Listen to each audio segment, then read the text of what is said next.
Hello, everyone, and welcome. Excuse me. Today, we are kicking off our second training series for Wherobots. So we aptly called that Wherobots 102, and that's what we'll be covering today. We'll be diving into a little bit more of the different data types you can work with and start to work with Wherobots DB, which is basically we call it Wherobots DB. It's like a database, so you would be using some SQL and creating some tables in Wherobots DB. But we'll show you under the hood what's really happening and how we're using Apache Iceberg to actually leverage that. And as a final output, we'll be creating some very large scale GeoParquet files and using one of the larger Wherobots runtimes to do that. So that's kind of the agenda for today. And I'm realizing now that I forgot to introduce myself, but if we haven't met before, my name is Matt Forrest. I head up all of our customer engineering at Wherobots, which means I get to do cool things like this and great tutorials to help you learn a little bit more about Apache Sedona, Wherobots, and some of the different tools that we're building. So with that, we'll kind of let people start to join. And I know we're right at the top of the hour, so there's usually a few people kind of trickling in from some different places. But what I'd love to hear is I'd love to hear kind of where people are tuning in from today. So if you just want to use the webinar chat, you can do that. It's in like the lower section somewhere down here. And I'd love to hear a little bit more about what brought you here today. So kind of what are you interested in? What do you want to accomplish with Wherobots? Or is there something specific you're interested in learning? So maybe I can highlight that as I go along. It always helps to learn a little bit about that too. So, all right, looks like Tacoma, Washington. Welcome. We have a bunch of folks actually in the Seattle area, and I think we are planning some meetup events here or in Seattle. So just keep an eye on that. So, all right, awesome. Mumbai, welcome. Final year PhD in geography and spatial science. So congratulations on getting there. That's awesome.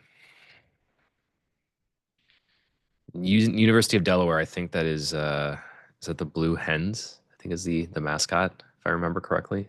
Don't ask what don't ask why I know that, but I feel like I good. Okay, I got it right. I do have a very strange knowledge of that. So yes, go Blue Hens. All right.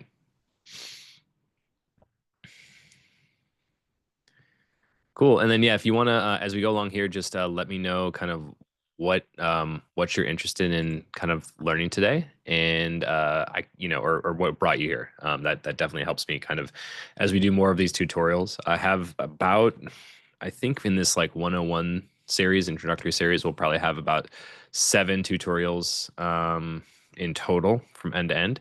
So we'll be going through there, and we'll be going into some deeper things as we go through. So cool. Argentina, hello from the pretty much straight south from where I am in New York City, so more or less. But and okay, cool. So you're an Oracle developer, and very enthusiastic about GIS. Cool. So we'll be covering some kind of database centric stuff as we get into it. So let's go ahead and get started. So you should have received an email to kind of get you set up for the session today. I'll do a very quick overview of what we do here at Wherobots to get started, and then kind of show you as I'm going through that. If you have not signed up, you can get signed up as well. So let me just figure out where my screen share is and get that going.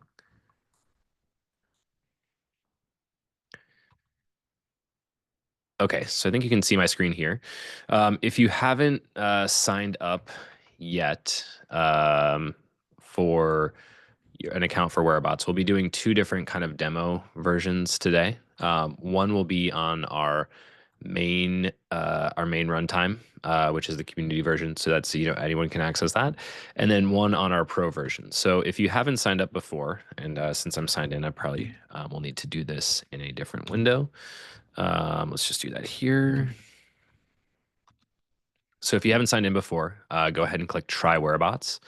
You'll fill out this information here. Now, if you want to just do the community version, you can go through this sign up process. If you want to use the pro version, which is the extended runtime, you can do that. I realized my video just switched. That's strange. Let's try to switch that back to the better camera. There we go.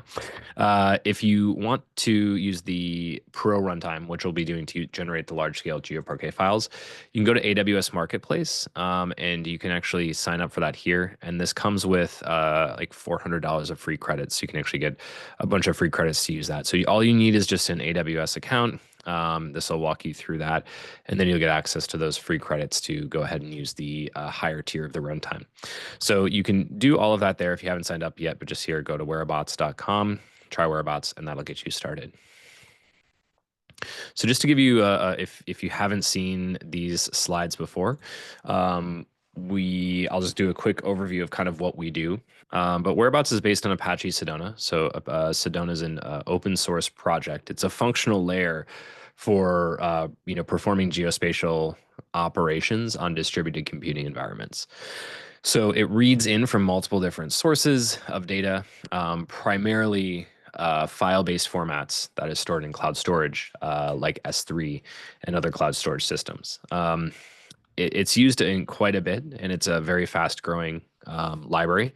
I'm working on my kind of like wrap-up of geospatial Python libraries for last year, so I should have some data on kind of the growth. But as you can see, it's a 200% growth year over year, and it's consistently growing, adding features even from a few downloads in 2017, about 2,000 a month, all the way up to about 2 million a month here. So significant growth, expansion in terms of reading and writing different data sets and things like that.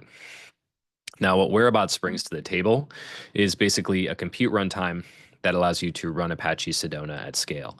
What makes it particularly unique is that the compute environment accounts for spatial relationships and spatial data. So if you think of a different compute environment, say, many people use Apache Spark to run Sedona.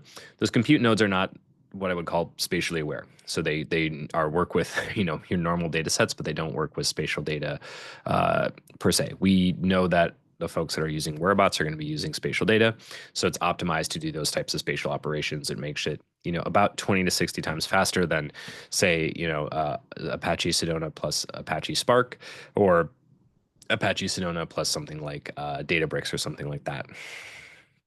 So there's significant productivity gains with raster and vector data out of the box. It's kind of like working. The best way I have to describe like my first couple months working with Sedona, it's like working with GeoPandas and Rasterio, but in one single library. So I can move seamlessly between the two, and I get to operate in Python or Spatial SQL. I get the choice of both to move in between those. We're working on some interoperable APIs with things like GeoPandas, so there's a lot coming that we're working on there as well. But you can see it's Apache Sedona compatible, and it's completely serverless and cloud native. What we mean by cloud native and serverless, I think a lot of times, as I've been doing these, I've heard, there's a lot of people conflate cloud native with big geospatial data, which I think it certainly can go there, but it also gives you the elasticity to scale up or scale down. It's more of an architecture decision rather than just I need to process a lot of data.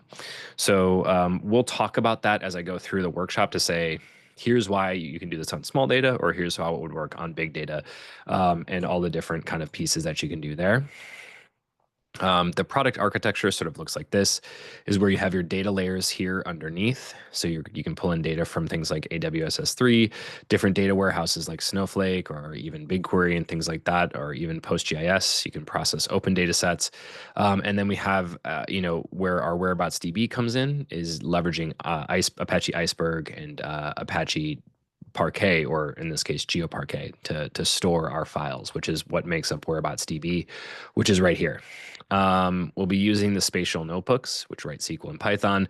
There is a component of creating, processing jobs, which is I hope to cover in a future workshop how to create like a complete data pipeline from this. And I'll actually show you how to do that and run it at scale. And then Whereabouts AI is the raster inference, which is probably going to be Whereabouts 105, which does actually, inference and detection on top of raster data. So you can do quite a lot with that. In terms of performance, that's what we'll kind of showcase today, is that there's a significant performance gain when you compare to other processing systems. Um, the biggest thing that you get out of it is the distributed computing that is spatially aware, and particularly when you work with Whereabouts DB, which we'll dive into in detail today to show you how that works and how you can process data at scale with Whereabouts DB. We'll show you how you can really make some significant gains there. Okay, so I'm just going to check the chat really quick one more time. And let's see if we have some questions here. Okay, I'd like to learn more about how to do fast visualization with large data sets with vector data, and visualization and accessing GeoParquet. They have a very large data set and they need to do constant QC. This definitely helps. So we'll definitely touch on the processing of GeoParquet, and I'll also touch on the visualization. I'll show you at least getting started with that. We have some different tiling mechanisms for PM tiles, which does that at scale. But that was interestingly enough, one of the next use cases, I wanted to kind of keep it concise and not, visualization is the next one where you can actually process tile sets at scale. So I'll follow up with you and make sure we do that as well. And a cloud architect for a Dutch mobility consultancy, traffic models for cars, bicycles, and pedestrians. Oh, awesome. So I'll also quickly highlight, especially if you're working with lat-long data and GPS tracking, we have a map matching service as well that can assist with that. So I'll touch on that as well. So today we're really focusing on, kind of a bundling of how we work with geospatial data, and kind of do some processing. So what you want to do here is if you open up, sorry, let me close this out and get started over here. So once you log into Whereabouts, we'll kind of kick off the demo now, and periodically I'll check in with everybody just to say if you're following along. What you want to do is create a runtime for this first demo. You're just going to need the tiny runtime environment. So if you have the community edition, that should be the only one that's active for you. Go ahead and do that and then click start here. Now in the future, if you did want to change the default runtime, I have a few defaults here stored that I've used different libraries with. You can actually, so let's say you wanted to use this is the Copernicus API. You can actually install those Python libraries here.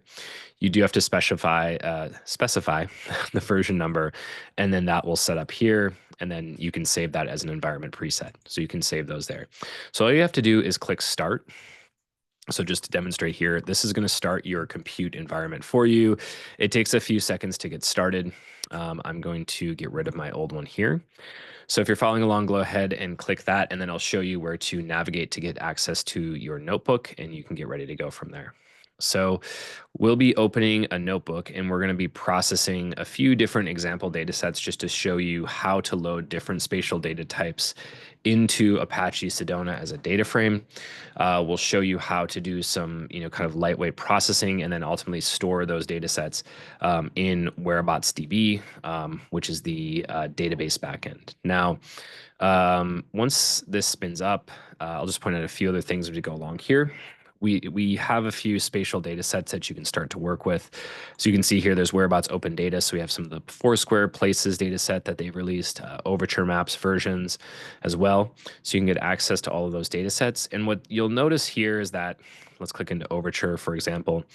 It kind of looks like you would have in a database, like a database. So if I have my, let's go actually up here to, let's go to 2024 or 2025 release.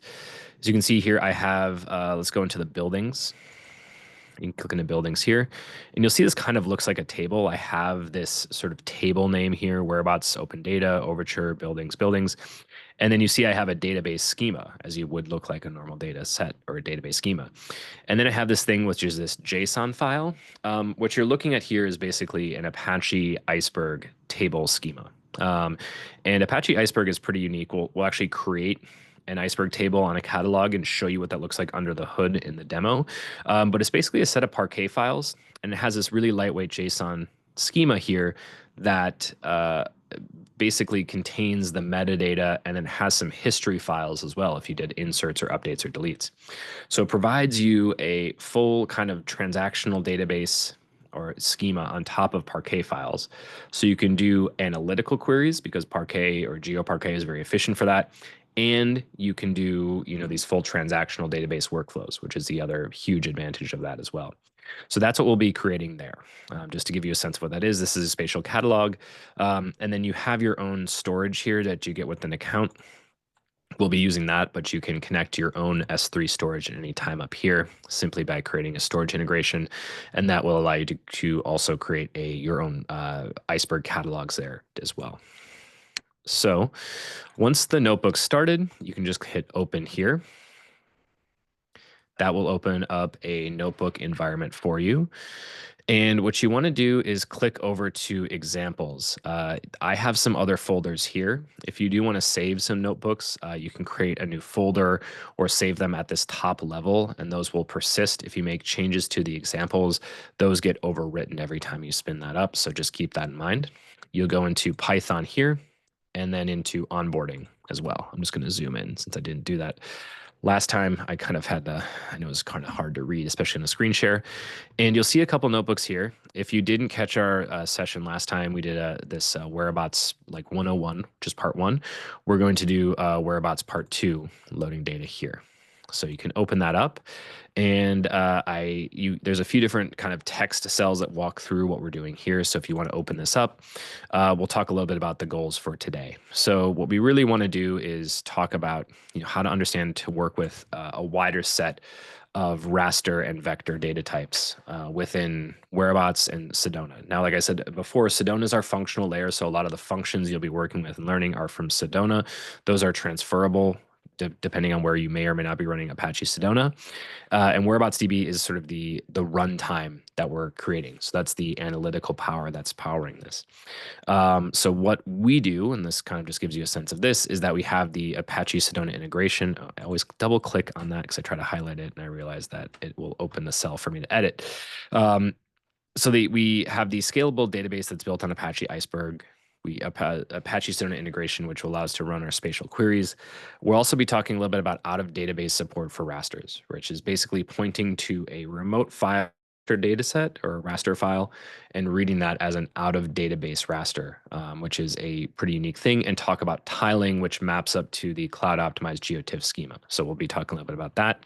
Some information about what we'll be talking about, some different things here that we'll be working on, and then some advantages. So that's what we'll be doing here. So if you followed along this far, just give me a thumbs up in the chat, say I'm following, things like that, and give you, just let me know if we're going too fast or too slow here. Okay, so our first process, if you want to read all the different steps, everything that we'll be doing is explained here. Obviously, I'm talking to you, so we'll be able to walk through that. So you can read the steps that is in this section 2 here. The first thing I want to do is create my Sedona context. So basically, all you would theoretically need is just this code here, which is the builder config git create. I've added an extra step here, which is going to allow me to access a public bucket, which is a raster data set we'll be using further down, which lives on AWS Open Data. So that's what I'm doing here. So I'm just telling it, hey, I want to get access to this bucket. And then I also want it to use the anonymous AWS credential. Since it's a public data set, it's basically like an anonymous credential. So you can go ahead and run that. You can hit Shift or Enter, and then that should run and complete. And once that star goes away, that means it's running, and then you should be good to go there.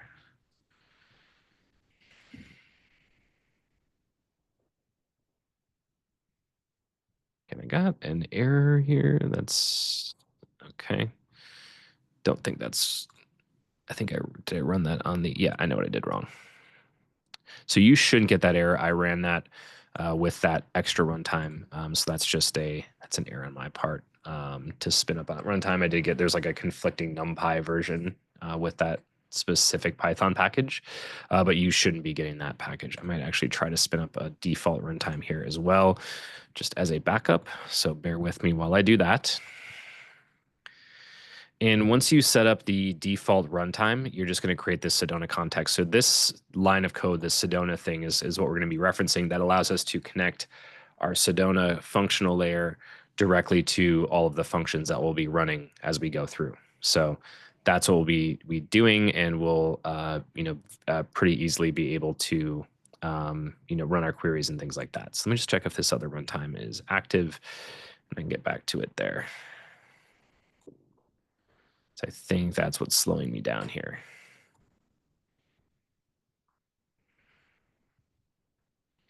Actually, you know what? I do have a backup runtime already set up here, so I might just use that. Okay. So change of plans on my part. Sorry about the delay there. Let's go down here and see if I can connect this here. Go back up. Hopefully this one will go a little bit smoother for me.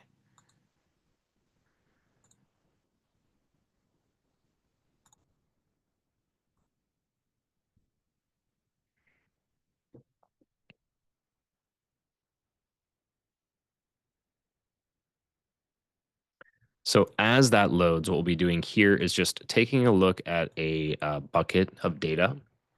So this is some public example data that we have that you'll be able to just get access to. We'll be reading a few different files from this bucket and one other one as well. Just going to do this quickly to make sure I'm getting this totally clean here. Close that up.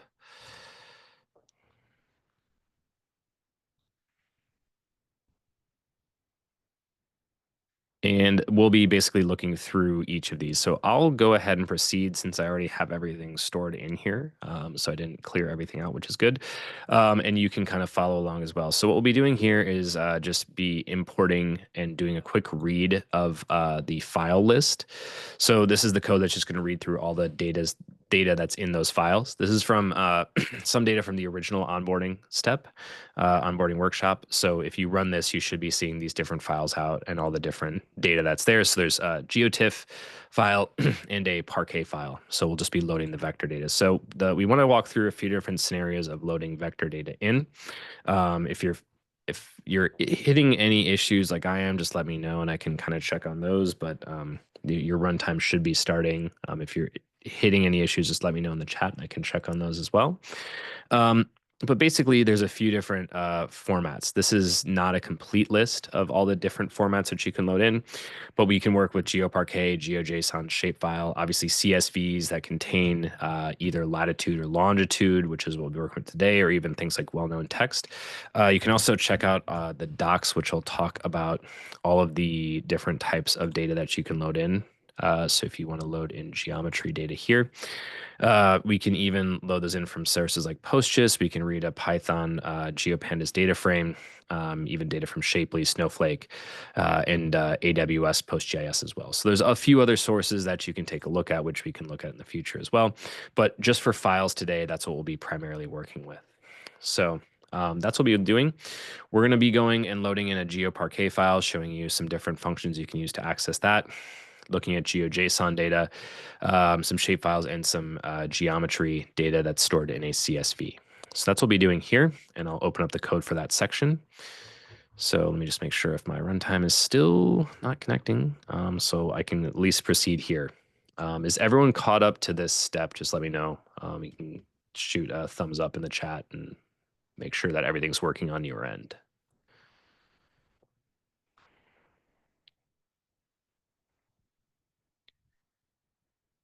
Cool.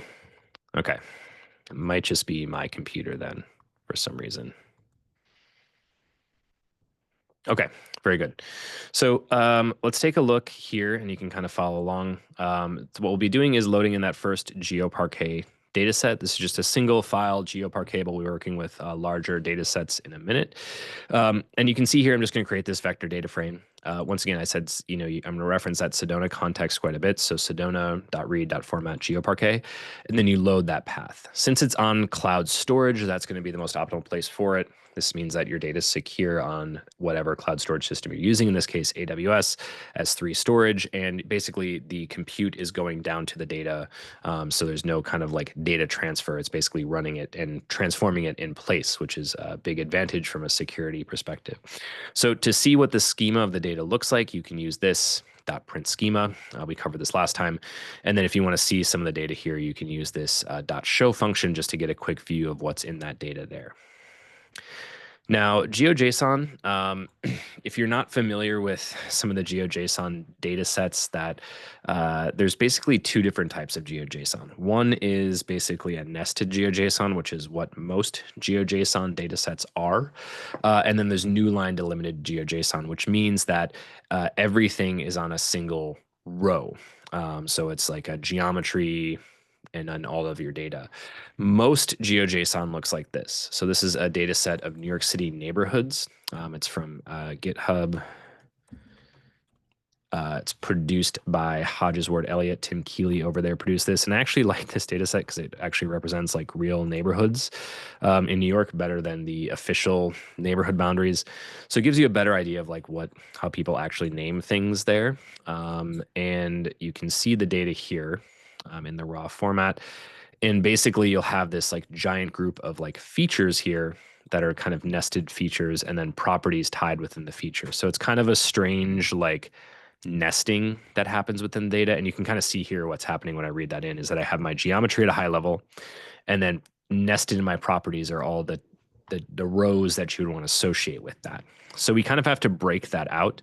There's two options to do that, right? I can read this data in, or I can translate it as into new line delimited GeoJSON using something like GDAL or whatever I might want to do there, or I can basically just pick out the data that I want. So that's what we're doing here is just a basic operation on the JSON data structure. So I'm just saying with column here, I'm going to use burrow and I'm going to extract it off of properties and use the key burrow here. It's just going to give us the location of the burrow. There's a burrow code and then the neighborhood, which is the actual name of that. And then I can just drop all of those records. Now you could do all of this with SQL as well. I think it reads a little bit better in Python in this case. And then you're just using this basic function expression here to say, basically I'm going to add a column burrow and it's going to read this column here and just give me this very simple pipeline to process that data. And then once I read that here, I can actually spit that out. And then you can see here's my new table, which reads just like a table I would want it to.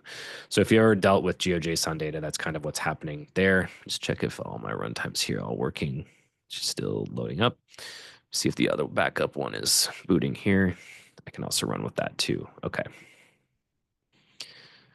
So let me just boot one other one for our other demo. So I'm fully prepared there. Thought everything was going to be good to go. Okay, so the final one we want to do is reading in CSV data. So I pulled in this, it's a pretty large data set here. This is a set of 311 requests. So this is from New York City Open Data. And you can actually check this out here and 311. So this is a pretty common problem where you have a very large CSV data set that doesn't necessarily have a geometry, but does have latitude and longitude data. So this data set keeps growing, I think, every couple of days. You can see it's 41 columns, 38, almost 39 million rows of data. And what's in it is right here, which is what we want to use, which is the latitude and longitude. So there's no geometry. It's not a geospatially enabled file. We need to create the geometry using the latitude and the longitude. And that's exactly what we'll do here with this simple data pipeline.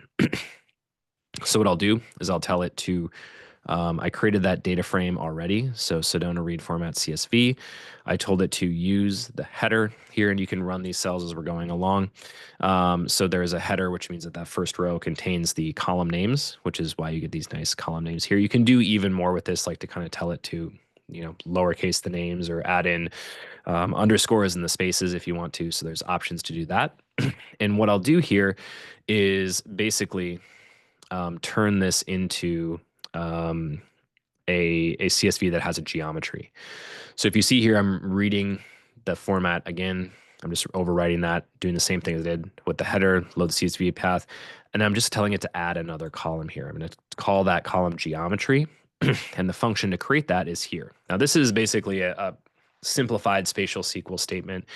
If you're not, if you don't want to write full out blown spatial SQL, and a lot of people don't, you can actually do that here to create this location. So I'm going to use st make point. I'm going to pass in the longitude and the latitude, and then I'm going to pass in the EPSG code, which this is just going to be 4326 as well. So that creates my geometry with the proper projection and everything that I want. And then I can run a pretty simple spatial query here. So let me just see if this is all up and running. It's probably, I think there was probably an error as I started this up. So let me pop over here and see if this will work. Get that started while we keep going.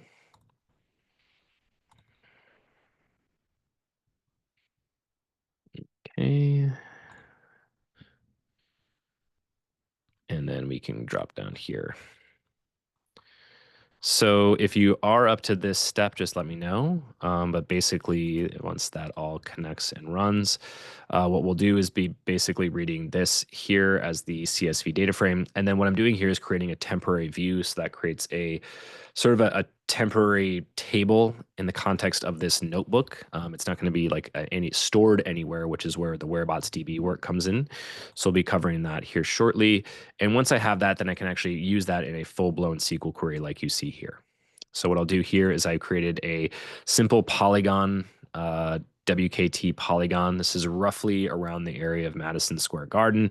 And then I'm just going to do the ST intersects here to intersect that and process that data to get the number of 311 calls around Madison Square Garden / Penn Station. It's kind of the same. It's actually the same building.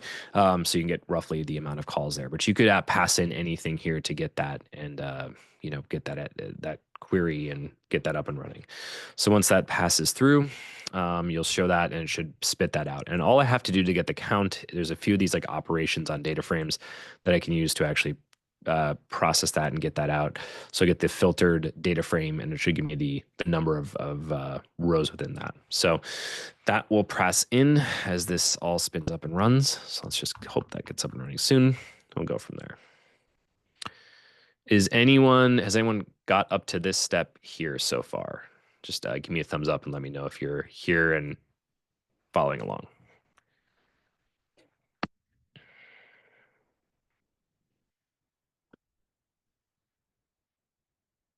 Okay, great. Very cool.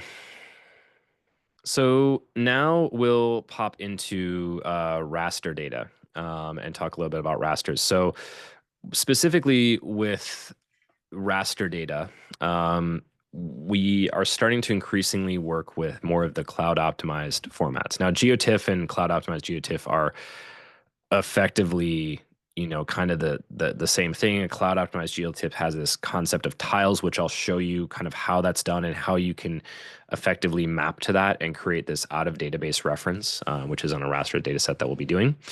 And you also have other formats that you can use. So within Wherobots, you can use things like NetCDF, JPEG 2000s, and some HDF and a few other different data sources. So this gives you the examples for actually loading those in.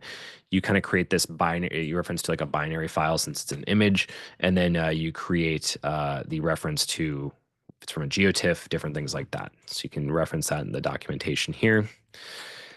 There's a bunch of different functions to load those in. If I do raster loader, so you can see we can read GeoTIFF, NetCDF, bandpath. You can make and create empty rasters and things like that. So there's lots of different options to read those in.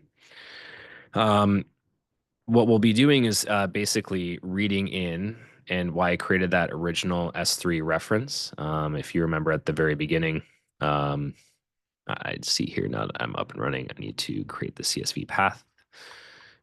Okay, let's just make sure all of this works here. And I didn't import the function, it should be here, so that makes sense. Just copy that for the time being.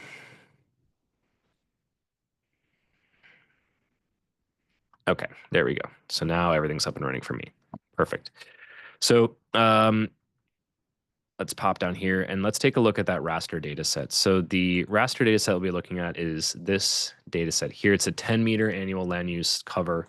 It's a 9-class land use raster data set, and it is stored both in the cloud-optimized GeoTIFF format as well as the spatiotemporal asset catalog. So if you look at this, you can kind of see in the map here, you see these tiles that are kind of sitting around the globe. Each of these tiles is effectively a tile within the cloud optimized GeoTIFF. So a COG, and I'll refer to it as a COG going forward.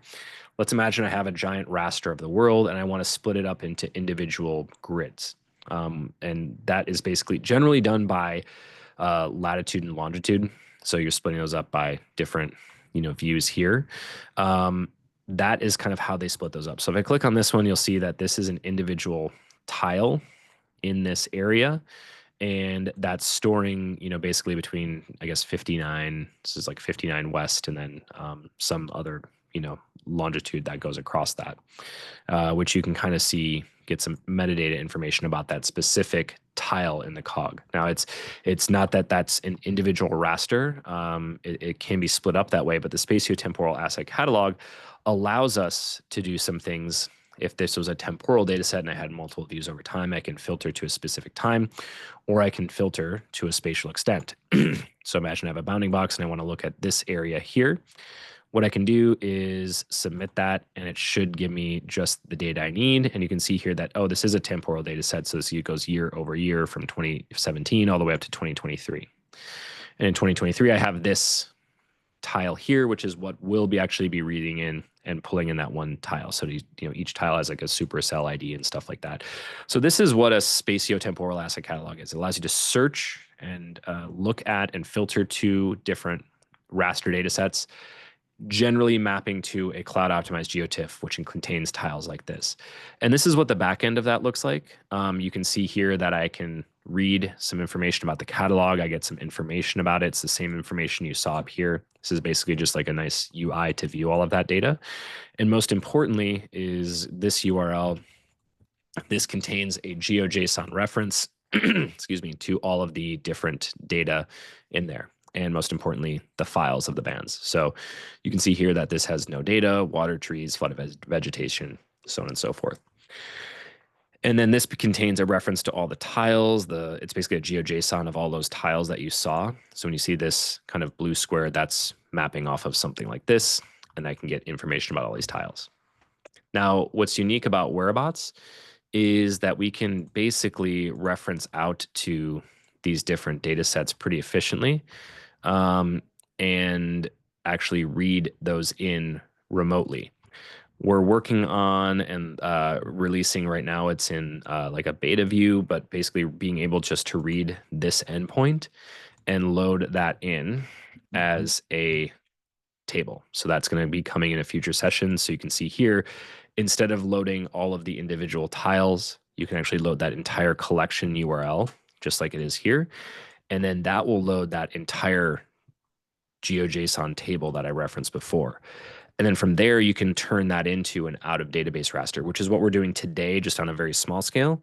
But here you can actually create this to any data set that you want to. And we'll be pushing out, so keep an eye on our LinkedIn and if other channels, we'll be pushing out some notebooks to actually do this with really common data sets. You can kind of create these as out-of-database references and then immediately query that entire raster data set. But the whole thing that works so well about is the data set, the raster just lives on AWS S3. So there's no data transfer there. So to do that, there is some mapping that we want to do to make it really efficient, which is basically this explosion, RS explode, where we basically split that raster into tiles and match it up. So I'll show you exactly how to do that and know what the mapping you need to do there is. So that is in this section 4 here. So the first thing is I'm just going to reference that single individual raster. That's that one single GeoTIFF that we saw here. So we'll be referencing that in and reading that. So you can see here, I'm just going to define my path, and then I'm going to use those functions that I had before, loading it as a binary file, and then using that function, that select expression, to say, here's the path And then here's that RS from path, which is going to be loading in the remote raster. So I'm actually storing a GeoTIFF. I'm just creating a raster from that path. And you can run that here. And you can see when I show it, you see it's a single row.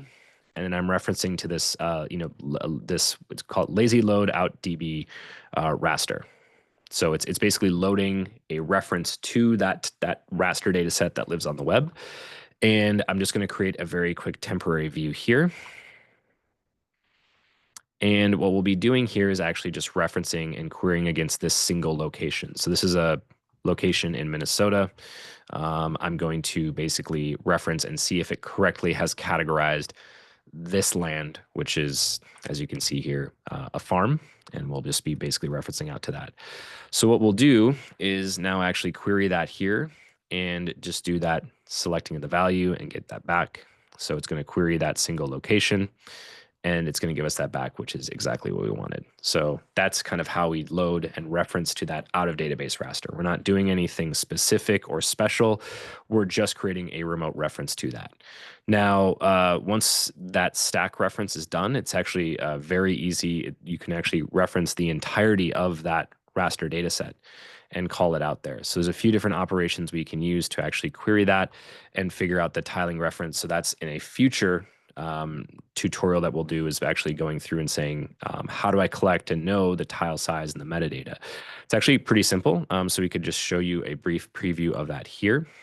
So within our raster functions, if you go into the documentation, reference, and we go to the raster data processing and raster functions, what I want to get is the metadata. So this will just give me the metadata about the raster. So if you commonly use this in GDAL or in, Rasterio or anything like that. Most importantly, what I care about here is the tile width and the tile height. So it's going to tell me those specific tile heights. Most cloud-optimized GeoTIFFs are tiling these at 512 by 512. That's just kind of the way it does that. And it will spit out something like this that tells you that reference. So that will allow you to do that. And then you can kind of create that raster explode. So I'm going to write some code on the fly here. So bear with me as we do that. So what I want to do is basically use this function here. And I can do that just kind of by copying this code here. Let's create a cell above. And what I want to do is just select that from the raster table. And I think this is stored as a path. Oh, sorry, rast, and then we can do that. And we just need it one time. So we'll do one. And of course, I wrote something wrong. Raster, sorry, should be raster df, not raster table.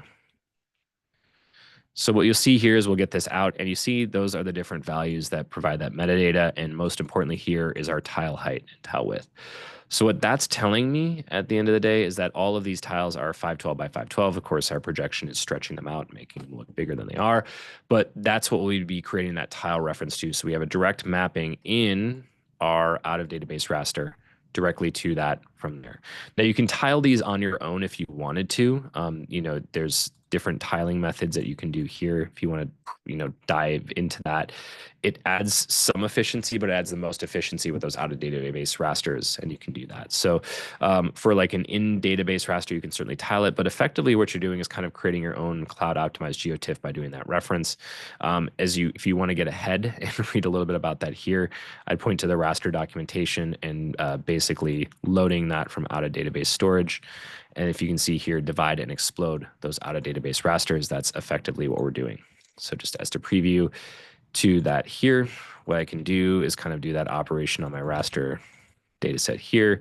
And I can basically explode that out and reference that here. And you can map in directly the explode method you want. If you want to do that by 32 by 32 pixels, we could do that.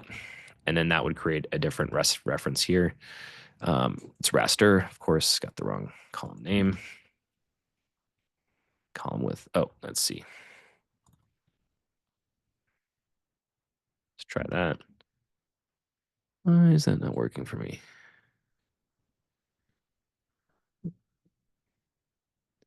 Oh, let's try that. And I keep getting these two mixed up. Let's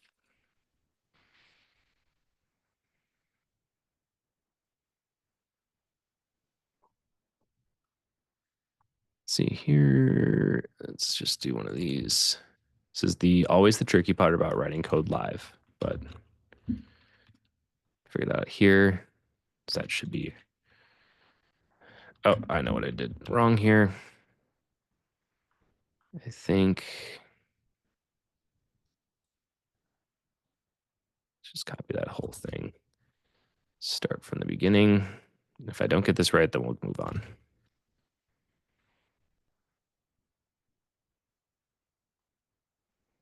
Okay. For some reason, I'm having trouble with this one, but this is basically what we would want to do here is to do that mapping, and that would allow us to create this full kind of tile view here. So that's what we would do.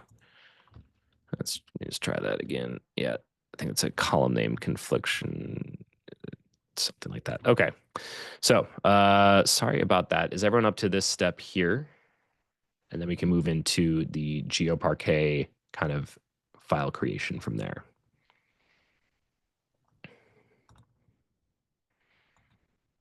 Just give me a thumbs up if that looks good, and we'll jump into the large runtime from there.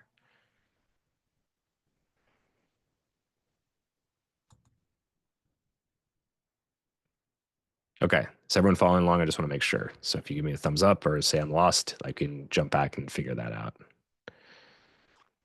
And if you have any questions, make sure to drop those in the chat as well. Don't be afraid to drop a question too.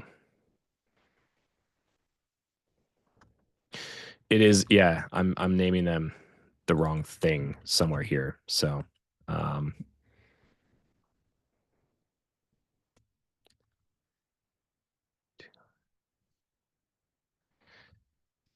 yeah, it's for some reason it's not finding that in that specific function for some reason. So I don't know why it's having trouble with that, but it should be reading that from here if I did that correct. And apparently I didn't though. So I think it was, maybe that's my problem here. That was it. Okay, yeah. Once I change those, so basically, it's conflicting these two here. But as you see here, I get this 0, 0. That's my grid reference. So I'm creating those grids. You can see here it goes from 1 to so eventually go to 32, and then it'll go 1 to 32 there. And then I have a much smaller raster here, which is the grid over there. So thank you for that. Now that I switched my column names, I'm not naming them the same thing. That helps. Cool. So moving on, if you do and you activated that AWS account, what we can do here is we're going to jump into a large runtime. You can run it on a medium, maybe a small, but I would definitely recommend a medium or a large runtime. And you can just spin that up and open that up. So you can spin up the larger runtime. And then what you'll do is you'll open notebook here in examples, Python, onboarding, and then this 2.2 notebook. So what we're going to do here is effectively create a very optimized table in Wherobots DB. And then we're also going to create very optimized GeoParquet files that come out of that. Now, why would you want to create very optimized GeoParquet files? That would allow you to do something like this. So increasing to more and more tools are starting to support GeoParquet. So I'll just remove this here. This is a plugin in QGIS. Let me just delete that layer. Well, it's not letting me delete it. Let me just turn it off for now. What I can do here is actually, if you install this plugin, it downloads GeoParquet. Of course, this doesn't want to work now too. Let me just start up QGIS again, and we'll start that over. Something's frozen there. But we'll start here and then go back to QGIS and show you what's happening there. But basically, it allows me to read remote files very efficiently and then load just the chunks that I need in on very, very large data sets. So more tools are starting to support GeoParquet in that format, which is really nice. And basically, the iceberg optimization helps me create those even more efficiently. So what we'll do is we're going to basically load in a CSV of a lot of data. It's the GDELT data, if you're familiar with that. GDELT is basically, let me go to the registry on AWS. It monitors like all of the different media online in a lot of different languages, and then stores them in a database around themes or sources. There's like actors of like who's talking to who, or things like that, and then creates a location for all of those articles. So that's basically what's happening. We're going to read that data set in and then turn it into efficient GeoParquet. So that's what we'll be doing, and just show you what the data is. It's quite a large data set, and then we're going to organize that to create very efficient GeoParquet data sets out of that and publish those back out to an S3 bucket, which can be read externally from there. So that's what's happening here. So to do that, I'm going to once again create my Sedona context. I'm going to reference that out of that remote S3 bucket here. So that's that GDELT open data bucket, and I can just access it with those anonymous credentials again. So that allows me to do that. This is the path for that data. So it's kind of a funky data set in that there's like two different schemas. Basically, I read that in from events, and then there's like an events.something.csv, and that allows me to read that date. So that's when you read that. You can actually take a look at the data here. We go here. Since you can access that, you can use the S3 commands just like this. And if I just load a terminal window here, I should be able to just see what pops up. You can see here they have the events data set, and that's the one that we're using. So if I just do that again and write events, you can see it's going to spit out all the different CSV files. So it has this date, which is 2019. This is June 30th, export.csv. And so we want to read every single one of these CSV files, of course, to read that in. So I think this set goes back to like 2016, and that goes back to there. So we're going to read basically everything in that events directory, right? So that's what we'll be doing there. So once that starts up, we'll read that. And it's kind of, it's not comma separated. The delimiter is a tab, so we're using this \\t to delimitate against the tab, and that will allow us to read that in. So once that spins up, I'll be able to read those CSVs and then run the paths there. Now, the really funny part about this is that there's no headers in any of these CSVs. These are the headers that I have to manually attach to that. So you can see here that there's a lot of different stuff within that. There's, the country code, the actor, if it's in like, basically if some, country or organization is talking to another one, and that's the reference of the news, they have actor 2 and actor 3. There's different codes for the actors. There's a number of articles, the sources, things like that. And then obviously date added in as like an actual source URL for the actual event. So that's what we'll be reading in. So I need to manually attach those. I'm going to retrieve that text file. And then I'm going to split that up and basically attach that to the individual headers. So that's what we're doing there once that all starts to populate. And then what we'll get out is a data set that now has headers attached to it, which looks like this. So there's a few different geometry classes here. You can get like the average tone, if it's like negative or positive, stuff like that. And what we want to do is get the action geo. So you can actually see the geography type here. There's the geolat and geolong, which is there's a geometry for the actor 1 and actor 2, or the two parties involved in the article. But we want the action geolat and action geolong, which is basically where the thing is taking place. So imagine that we're in Disney World, and Mickey Mouse from California is making a statement about Donald Duck from Missouri, but the event is taking place in Orlando. That's the geometry that we want to create. So trying to be as neutral as possible there. So we'll use fictional characters. So once you read that entire data set in, you can see here that this is about 383 million individual events. This data set, I don't know if all of it's hosted on AWS, but it goes back to 1979. So there's actually much more data here that they're actually collecting. So that's something I kind of want to play around with in the future. But that's what we'll be doing here. So we'll create that data set. Now, once again, I'm just going to create that temporary view so I can use a SQL statement and wrap it around that. And I'm going to give it the name here. You can put any name you want. This is just going to be like your database reference. And then you can run this parameterized query here. So this should look pretty familiar if you're used to writing spatial SQL using something like PostGIS or even like a BigQuery or Snowflake or something like that, Oracle database. And we're going to be creating a table. And what we'll do is just basically create the point with the longitude, latitude, and set that with the SRID of 4326, since that's just going to be in your normal latitude and longitude production, and create that table. Now, once again, this is not really a table. If I go into my storage here, you'll see here under data, I have catalogs, whereabouts, and then Matt is here, and we can actually look at GDELT. And you'll see here that there's two files. Now, this is basically the iceberg schema that we're talking about. Temporarily, we've called it Havasu because iceberg is yet to support geometry or geographies. The proposals under vote by the Apache kind of committee right now.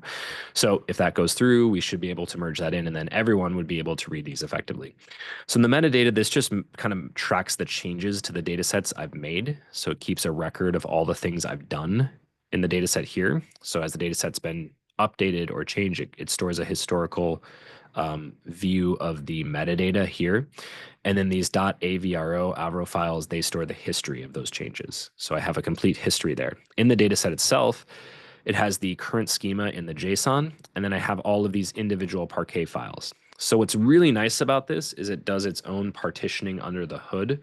So it's very efficient to read and query and do different things with. So it's very efficient to run those quite efficiently and quickly and to create those data frames. So once that's done, you will actually, if you run this on your own side, you'll see the GeoParquet files that come out of here as well. And then these are just the individual partitioned ones. You can see there's over 100 pages of these.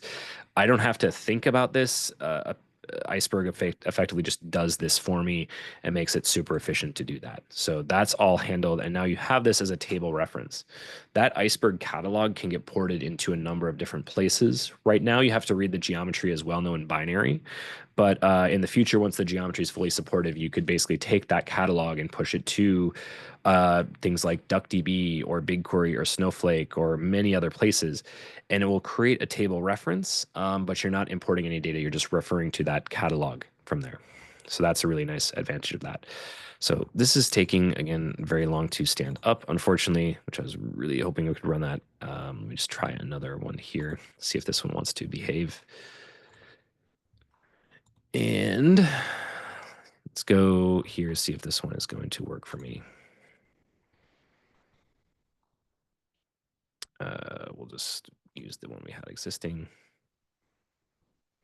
Okay, so this one seems to be working, so we'll go here. So I'm reading that CSV. All right, so it needs to actually have to start this one over too.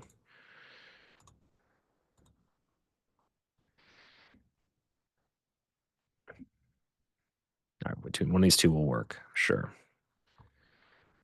So, okay, this one looks like it's getting a little further along, so let's hope that this one connects here. It just has to create that reference to here. Then what's going to happen down here is once that data frame is created, we're going to set up to create our GeoParquet files efficiently and at scale. So to do so, we need to set up for a few different things. The first is we need to store the proj.json reference, which is our projection file. So if you look out down here, we just want it to reference and let it know that it's 4326. This is going to be the metadata that allows us to reference and understand what the data is quickly. We want to write that into the GeoParquet file. So that's what we're doing there. Let's see here if I got this to work. We can kind of, everything's running slow for me today. Maybe it's my internet. So hopefully not. Then we're going to just import our, this is going to reference that storage path that we have. If you have your own S3 storage, you can welcome to write this there. That's totally fine. You can just modify the script to do that. And then what we're going to do is create a SQL query here to create a geohash, which is going to be used for basically our spatial partitioning within the data set. So organize that spatially. We'll use geohash. You could even use a number of different things, but geohash seems to work pretty well from a grading system perspective. And then we're going to reference this bounding box, which for Polygon data, this is probably more important, but it's going to organize a bounding box and allow us to create that to understand what is covering that on a sort of row group level. Okay, let's see. Maybe this worked over here now. All right, so now I'm up and running over here. So one of these are running. So you can see here, as I'll go through, we'll read in that CSV data frame. That's going to take a lot of work to get that in. We've attached the headers, And then now everything should be working nicely. Okay, so here we go. So I'll get this all set up. There was a quick question here. Does Apache Sedona read geo packages available through publicly as map service services? Although we're moving to GeoParquet formats, lots of data has it in GeoPackage. So yes, we do read in GeoPackage. It's part of Apache Sedona. So I think it's coming in our 1.6 release. It's already public in Apache Sedona. So if I go to Sedona, and then if I go into, let's see, API docs, vector data, and let's see, there should be a read here. I can just use search.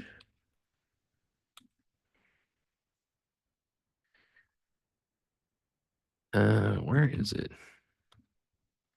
Maybe I'm not in the right one. Okay, there we go. Latest snapshot, that's why.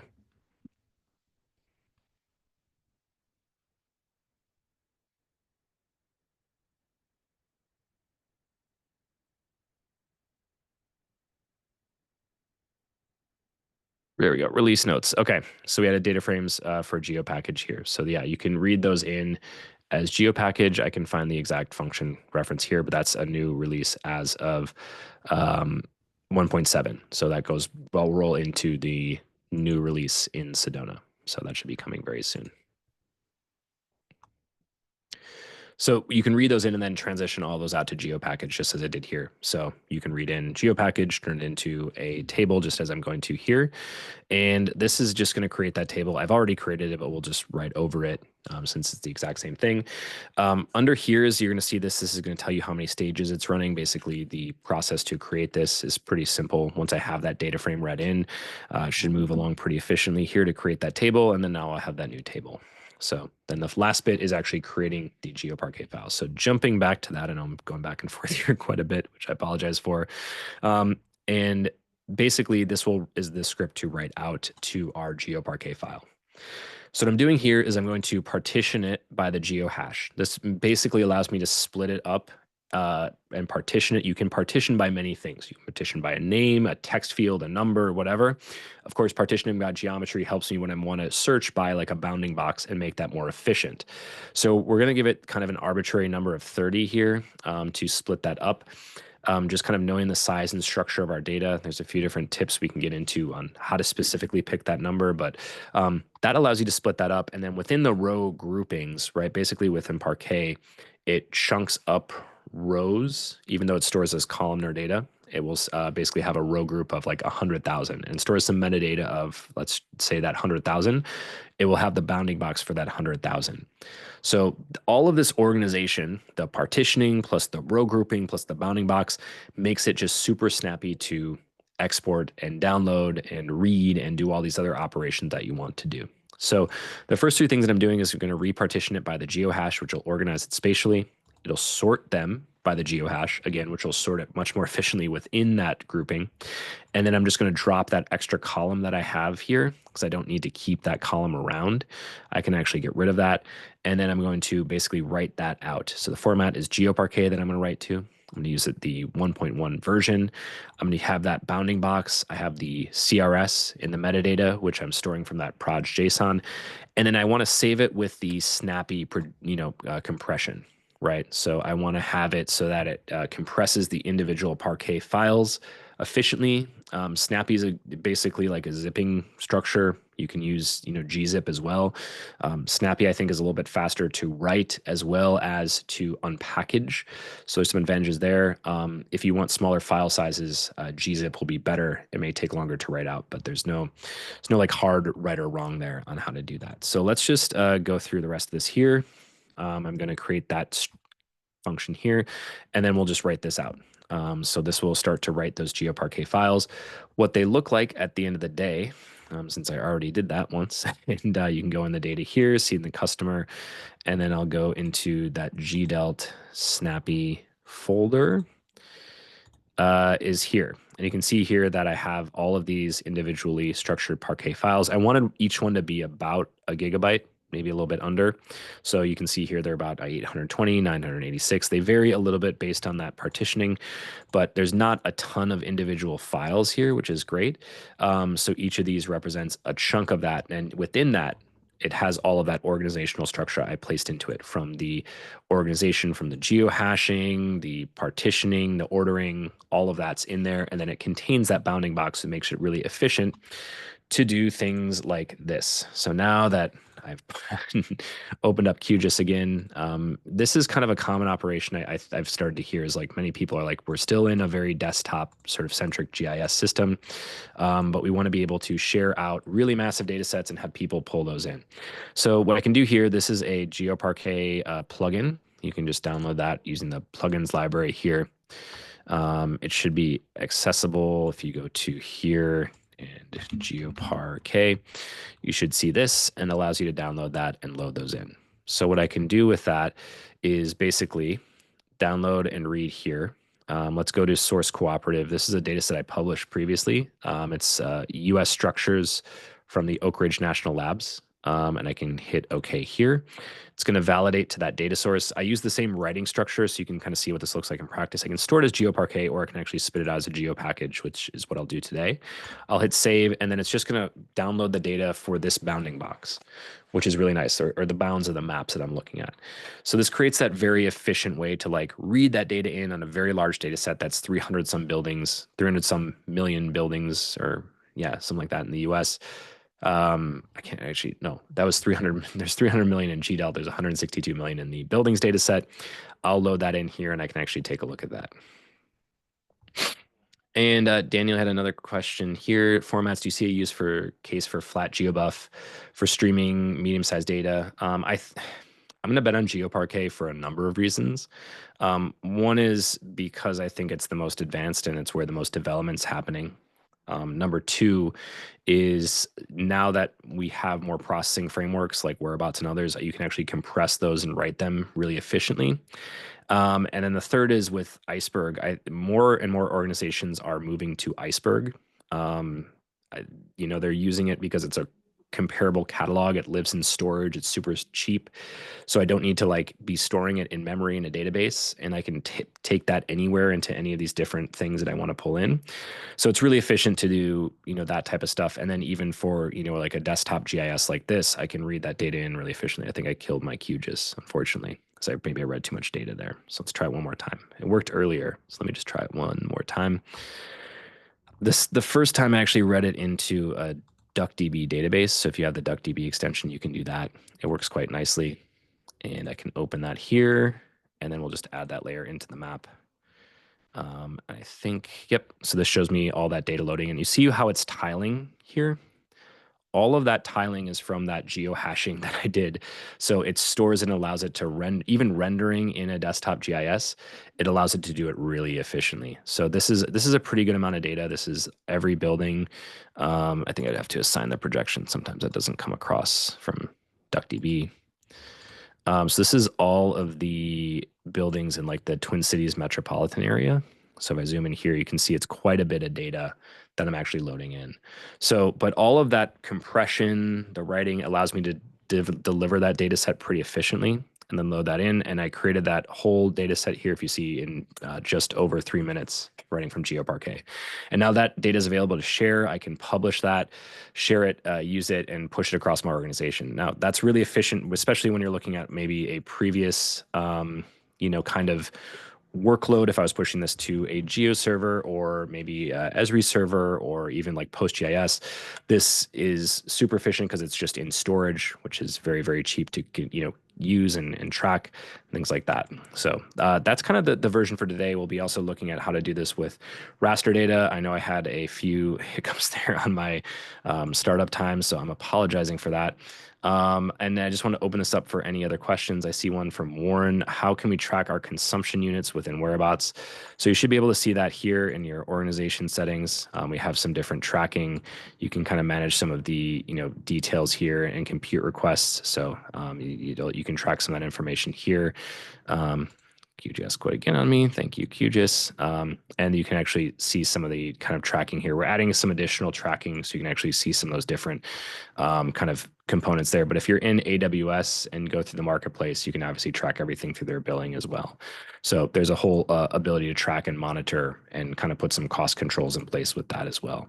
So if you have any questions that we can definitely reach out and talk a little bit more about that. But yeah, you can kind of see those. There's more information on like the billing and everything, and on the different runtimes, what that looks like in terms of the spatial units, which you can see here. So you can get a sense of kind of what that looks like from a cost control perspective and stuff like that. But the important part is, it's predictable from the sense of if I spin up this runtime and now I'm done with it, I can just turn these off when I need them. I've run my job, I can turn them off. You don't have to do it through the UI. You can do that programmatically. So you kind of consume what you use for the period of that operation, and then you shut it down. And it's not going to charge you more based on query. It's going to charge you based on time used and the scale that you've used. So there's a bunch of different stuff here. If you check out, there's a lot of different things here that you can kind of take a look at in terms of the, customer support and, different things in terms of getting started here. So check out our documentation. That's some more information there as well. Any other questions from the group here today?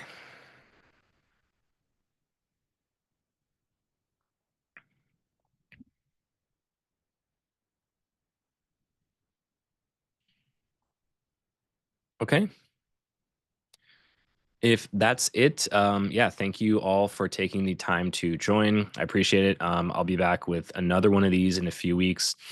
We have a bunch of other kind of events coming up, some different webinars talking about cloud native geospatial, our raster inference, and Wherobots AI features, and then more training that'll be coming your way. So if you haven't, you can go and follow us on LinkedIn. You can kind of get some updates there. Make sure to sign up for emails as well.